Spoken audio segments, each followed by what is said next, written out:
Hello दोस्तों, नमस्कार। The school of civics में आपका स्वागत है। हम सिलेबस के अगले क्रम में चलते हैं। इसका दूसरा पार्ट है जिसका कि नाम है तुलनात्मक राजनीति। तुलनात्मक राजनीति का तात्पर्य है कि तुलना करना। किसके बीच तुलना करना? चूँकि हम लोग देशों के बारे में अध्ययन करेंगे, उनके संविधानों के बारे में अध्ययन करेंगे, तो इसका तात्पर्य है कि जो भी देश हमारे सिलेबस में है उन देशों के बीच में तुलना करना। किसके विषय पर तुलना करना? कौन कौन से मुद्दों पर तुलना करना? तो है संघवाद, नागरिकों के मौलिक अधिकार, व्यवस्थापिका, कार्यपालिका, न्यायपालिका, नौकरशाही, राजनीतिक पद्धति, राजनीतिक दल। ये 8 पॉइंट हैं। इन 8 पॉइंटों पर हम उन देशों के संविधानों के बारे में तुलनात्मक अध्ययन करेंगे। कौन कौन से देश हैं? भारत, ब्रिटेन, अमेरिका, फ्रांस और चीन। 1 2 3 4 5। अगर इसमें से हम भारत को हटा करके यहाँ पे रूस लिख दें तो ये 5 जो है यूएनओ के परमानेंट मेंबर हैं। जैसे आप लोगों को पता है कि 5 अस्थाई सदस्य होते हैं, 10 अस्थाई सदस्य होते हैं। तो जो 5 अस्थाई सदस्य यूएनओ के वे ब्रिटेन, अमेरिका, फ्रांस, चीन और रूस है। तो 4 तो हम करेंगे ही, भारत अपने देश के बारे में करेंगे। तो अपने पूरे पीजीटी के सिलेबस में भारतीय संविधान का कहीं भी अलग से जिक्र नहीं है। जितने भी संविधान के प्रश्न आते हैं ये आएंगे या पूछे जाते हैं, वे सभी इसी पार्ट में शामिल हैं। तो पूरा भारत का संविधान, बाकी ब्रिटेन, अमेरिका, फ्रांस और चीन के संविधानों के प्रश्न पूछे जाते हैं और सभी से आते ही आते हैं। भले एक ही 2 क्वेश्चन आए अमेरिका से या ब्रिटेन से, फ्रांस से, चीन से, लेकिन आते ही आते हैं। जिसमें भारत और ब्रिटेन में के संविधानों में काफ़ी समानता है। समानता उनके परंपरा और जो हम लोगों ने 1935 का जो स्वतंत्रता अधिनियम था, पूरे के पूरे हमने 200 अनुच्छेदों को उसी तरह से उठा लिया था। तो अपना संविधान ब्रिटेन के संविधानों से मिलता है, क्योंकि ब्रिटेन का संविधान एक अलिखित संविधान है, लिखा नहीं गया है। वह परंपराओं और उनके यहाँ जो जैसे जैसे आवश्यकता पड़ती गई पद्धतियों से, विकास से डेवलप हुआ है। तो ब्रिटेन का एक अलिखित संविधान है और भारत अपना लिखित संविधान है, जिसमें से कि इन सभी संविधानों से कोई अच्छे तत्वों को हम लोग लिए हुए हैं, जैसा कि हम लोगों ने प्रस्तावना में चर्चा किया था। अब देखिए संघवाद, प्रमुख तत्व, प्रवृत्तियाँ और समस्याएं। जहाँ संघवाद रहेगा वहीं पे इस तरह की समस्याएं रहेंगी।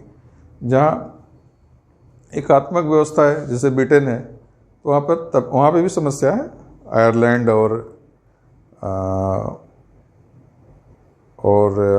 और उनके एक हिस्से और हैं, उनसे कुछ चर्चा रहती है, लेकिन वह हमारे विषय का भाग नहीं है। तो भारत, अमेरिका, फ्रांस और चीन। तो भारत और अमेरिका, भारत में कहीं पे भी अपने संविधान में हम लोग कहते हैं कि ये राज्यों का यूनियन है, यूनियन ऑफ द स्टेट है। कहीं पर फेडरल शब्द का इस्तेमाल नहीं किया है। फेडरल शब्द का इस्तेमाल अमेरिका के संविधान में किया गया है। तो संघवाद, प्रमुख तत्व, प्रवृत्तियाँ और समस्याएं।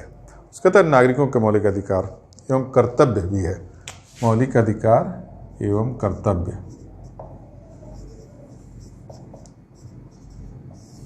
जिन देशों में भी है उनके मौलिक अधिकार और कर्तव्यों के बारे में लोग तुलनात्मक अध्ययन करेंगे। अपने संविधान में ही है।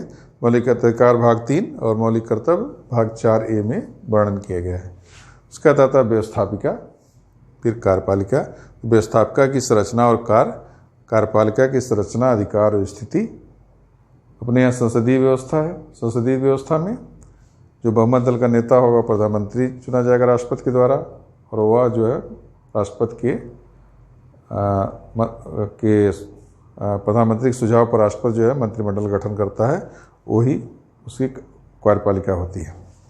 फिर आता न्यायपालिका।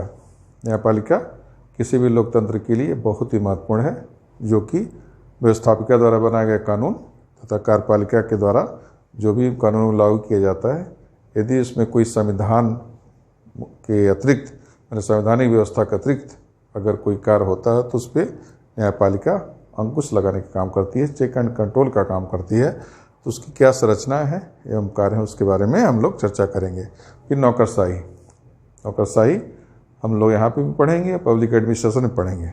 नौकरशाही वही वास्तविक क्या कहते हैं, जीरो लेवल पे, जीरो ग्राउंड पे वे व्यक्ति होते हैं जो कि सरकार और जनता के बीच में कड़ी का काम करते हैं। तो नौकरशाही, उनके क्या कार्य हैं, महत्व है, उनकी क्या लॉयल्टी है एवं उनकी न्यूट्रलिटी क्या है, वो तटस्थ है कि नहीं है, इसके बारे में चर्चा करते हैं कि वे अपने कार्यों के प्रति तटस्थ हैं कि नहीं है।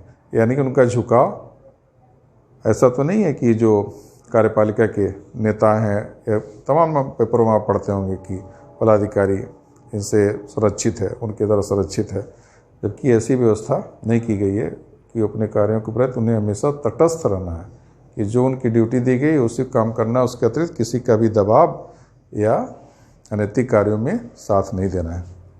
उसके बाद निर्वाचन पद्धति। इन सभी देशों में निर्वाचन की क्या पद्धतियां हैं, कैसे चुनाव किया जाता है, उसके बारे में चर्चा किया जाता है, और अगर समस्याएं हैं तो उसके क्या समाधान है। जहाँ पर भी, जैसे चीन है, वहाँ पर कम्युनिस्ट पार्टी है, सिंगल पार्टी सिस्टम है, तो जो पार्टी रहेगी वही चुनाव जीतेगी।